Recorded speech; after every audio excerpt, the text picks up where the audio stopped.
போட்டுறோம் சார். உங்களுடைய படங்களுமே கூட ஒரு பந்தாவா இருக்கணும் அப்படிங்கிறத வந்து நிறைய நேரங்களில் வந்து கேரக்டர்ஸ் முக்கியமாக சிவகார்த்திகேயன் அவரை பண்ணுறதா இருக்கலாம், இல்லை வந்து சூரியர்களாக இருக்கலாம், ஆடிக்காரை வச்சு பண்ணுறதா இருக்கலாம், அது வந்து ஒரு பகடியாக பண்ணணும் அப்படின்னு சொல்லி நீங்கள் எடுத்திருப்பீங்க. உங்களுக்கு அப்படி ரியல் லைஃப் கேரக்டர்ஸ் வந்து எடுத்தீங்களா, இல்லை நீங்கள் எப்படி எடுத்தீங்கன்னா அது ரொம்ப ரியலிஸ்டிக்காக இருக்கும் பார்க்கும்போது.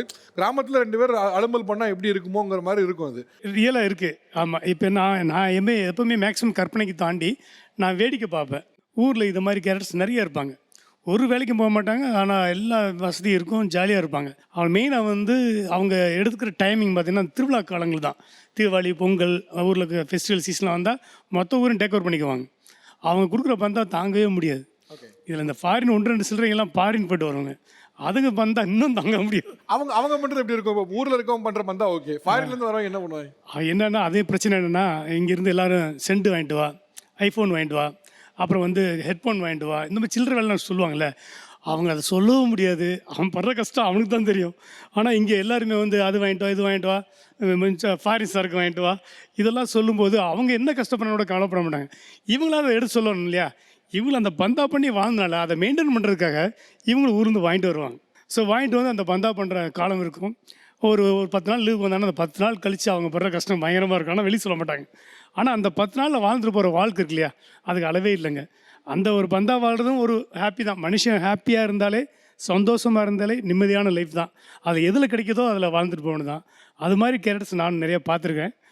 வேணா சொல்கிறது என்னென்னா, அந்த ஊரை பற்றி ஊரில் வந்தோடனே சொல்கிற பில்டப் தான் நம்மளால் தாங்கிக்க முடியாது. 2 காதும் பொத்திக்கணும்.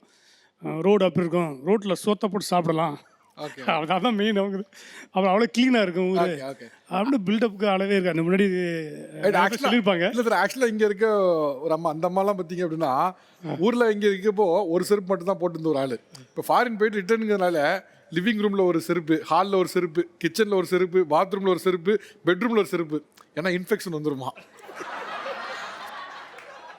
ஆக்சுவலாக இங்கே ஒருத்தர் இருக்காப்புல, அவர் வந்து 3 கிளாஸ் போடுவாப்லையா. காலையில் ஒன்று கண்ணாடி போட சொன்னதான் நான் போட்டு காமி. இது நைட்டுக்கு போடுற கிளாஸ் சார். அவர் பார்க்குற வேலையை மட்டும் கேளுங்க சார். என்ன வேலை? என்ன ஒர்க் பண்ணுறீங்க பிரதர்? கம்பி கட்டுற வேலை சார். இப்படி ஓப்பனாக ஒத்துக்கிறீங்களா? அது உங்களுக்கு வந்து உண்மையிலே பாராட்டுகள். ஆக்சுவலாக நம்ம படத்தில் வந்து திண்டுக்கல் ரீட்டான்னு அதில் வரும்ல, திண்டுக்கல் ரீட்டா வர சொல்லுங்கடா அப்படின்னு. அது மாதிரி இங்கே ஒரு கேட்டு இருக்காப்புல, அவர் வந்து பரமேஸ்வரியோடைய ரசிகரான். அப்படியா? சூப்பர். உங்களுக்கு தெரியும்? ரசிகர் தெரியும். அவங்க எல்லாமே நமக்கு தெரியுமே. அவங்க எல்லாருமே இந்த கலை சம்பந்தப்பட்ட எல்லாருமே என் கான்டாக்ட்ல இருப்பாங்க. அப்படியா? மேக்ஸிமம் எல்லாரும் தெரியும். ஓகே, அவர் பரம ரசிகரா சார். ஒரு போட்டோ பரம ரசிகரா நீங்க? கண்டிப்பா சார். நல்ல ரசனை தான் உங்களுக்கு. நல்ல ரசனை, வாழ்த்துக்கள். ரொம்ப பெருமையா இருக்கு. இதுல என்ன ஹைலைட்னா, அவர்கிட்ட கல்யாணம் ஆகலையா. இப்போ அதான் ஃபீல் பண்றாப்ல, இதெல்லாம் சொல்லிட்டோமா கல்யாணம் ஆகுமா அதாவது யோசிச்சுட்டு இருக்காப்ல. மாட்டிக்கிட்ட பங்கு இல்லை சார், எல்லாம் ஒரு நம்பிக்கை தான்.